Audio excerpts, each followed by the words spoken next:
Hey, hi everyone, Steve again. I'm going to show you different ways of holding your drumsticks. Okay? Some people say that they only play German grip, or they only play French grip, or they only play a certain way, or whatever. 9 times out of 10 that's not true. They just don't realize that they are mixing grips back and forth to accommodate comfort, which is fine. Okay, you should always feel comfortable with your grip. If you're getting any sort of pain in your hands or wrists or arms, that means that you might be your technique might not be where it should be, and pain is not a good thing. That's of course your body telling you that you're doing something incorrectly. Okay?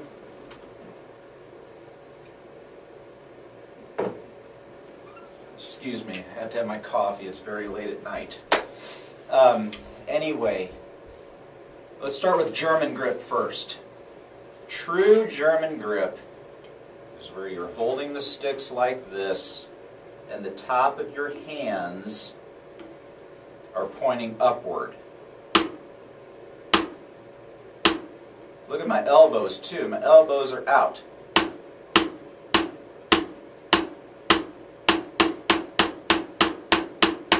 And if you notice, there's a V shape with the sticks. Okay? Very loud, very strong grip. Bam, bam, bam. Top of that hand is sticking straight up. Let's move to French grip. In like this, or as they call it, French timpanist grip.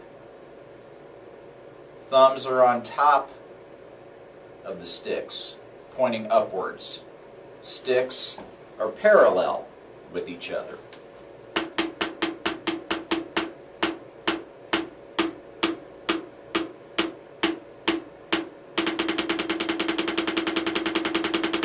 A lot of finger motion. Some people play it with elbows out, like this.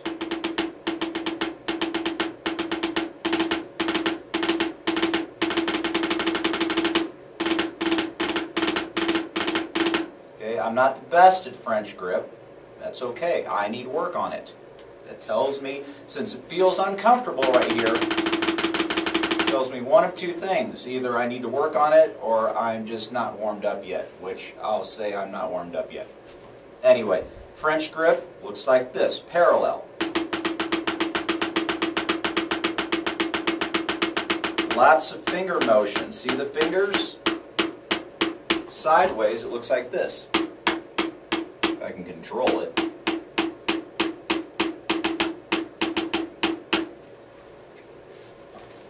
If you want to feel what French grip is like, play your ride cymbal pattern, okay? Or play a ride beat, like maybe eighth notes on your floor tom. Boom, boom, boom, boom, boom, boom, boom. That right there translates to this on the snare. You don't play like this on the floor tom. That's too difficult. More coffee, please. Okay. French grip, thumbs up. German grip like this. German grip, you should almost feel like there's a barrel. You're playing around a barrel, an imaginary barrel here.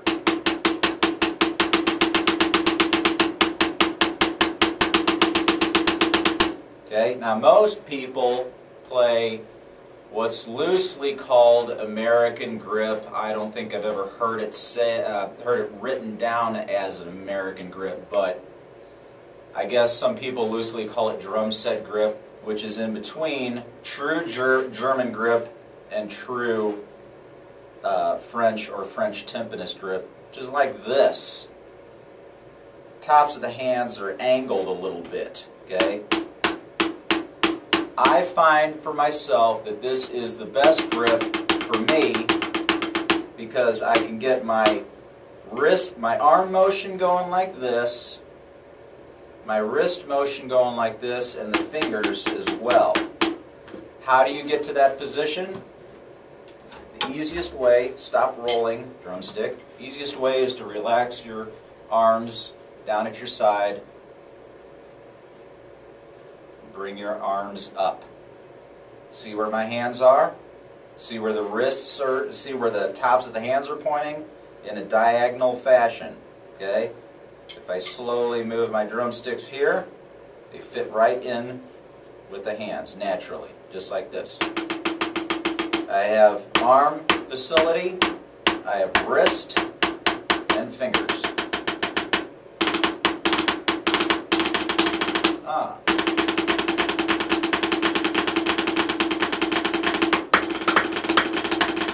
So I have all facility of the drumstick.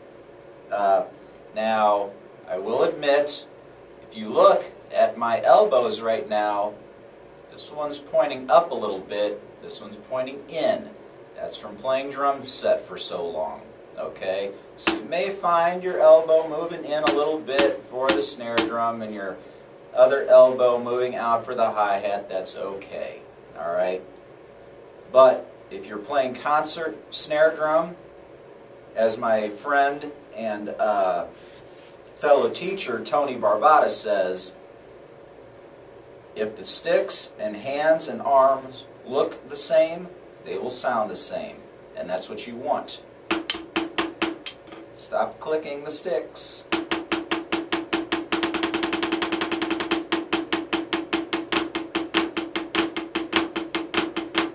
It helps to practice in front of a mirror too, because I didn't notice that my left elbow was sagging in a little bit until I started practicing in front of a mirror. So, German grip. German grip does not have to be loud. And I believe that all the fingers are on the sticks mainly with German grip.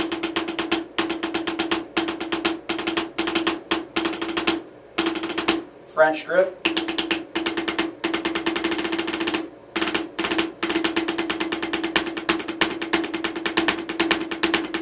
Okay? And American or drum set grip, whatever you want to call it, is like this.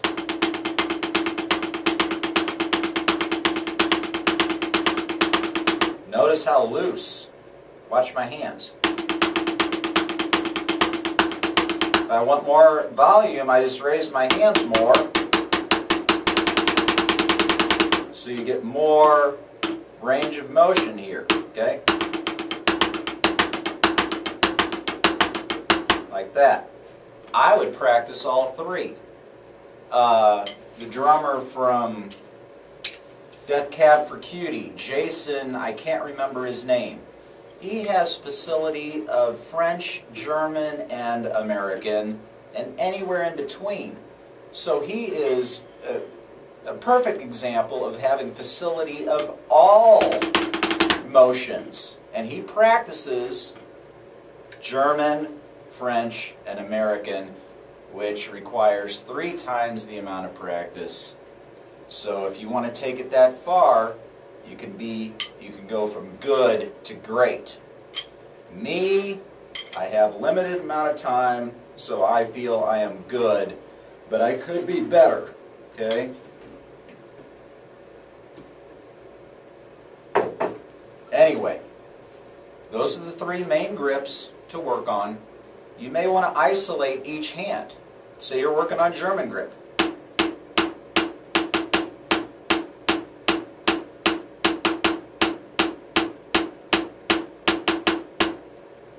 Some pattern like that may work, or maybe even this.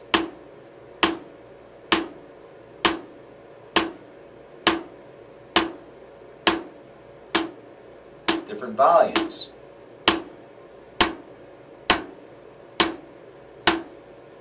Top of the hand pointing up. French. Up, elbow out.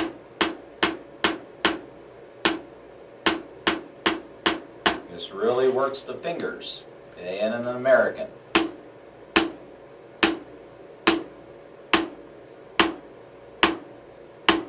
Okay? 3 major grips to work on so you have absolute facility of the drum set. Another idea, if you only are able to work on the pad, you may want to place the snare drum a little bit higher for more of a different motion, because sometimes you'll be up here with your crashes